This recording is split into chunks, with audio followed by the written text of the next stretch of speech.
Iran అధికారిక ప్రకటన చేయలేదు. ఐఆర్‌జీసీ అధికారిక ప్రకటన చేయలేదు గానీ, ఇరాన్ మీడియా చెప్తున్నది మాత్రం ఇప్పటికే హార్ముజ్ జలసంధిని మళ్ళీ దిగ్బంధించింది ఇరాను. అక్కడి నుంచి వచ్చే షిప్స్‌ని ఆపేస్తోంది. ఎక్కడిదక్కడే ఆగిపోమ్మనమని వార్నింగ్‌లు ఇస్తోంది. ఇమ్మీడియేట్ ఎఫెక్ట్ అని చెప్తోంది. ఈ యుద్ధం మళ్ళీ ప్రారంభమైంది. శాంతి ఒప్పందం రద్దయిపోయింది కాబట్టి, హార్ముజ్ జలసంధిలో ఎవరి ప్రయాణాన్ని అనుమతించబోమని చెప్తోంది అన్నట్టు అక్కడ మీడియా ప్రొజెక్ట్ చేస్తుంది.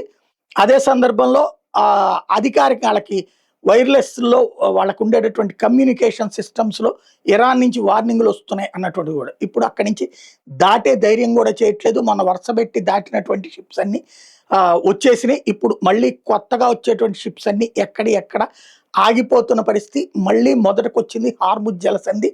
తద్వారా మళ్ళీ ట్రాన్స్‌పోర్టేషన్ ఇప్పటికే అట్నుంచి వచ్చేటటువంటి షిప్పులకి కాస్ట్ పెరిగింది. అట్లాగే అట్నుంచి వచ్చేటువంటి షిప్పులకి సంబంధించినటువంటి ఇన్సూరెన్స్ పెరిగింది.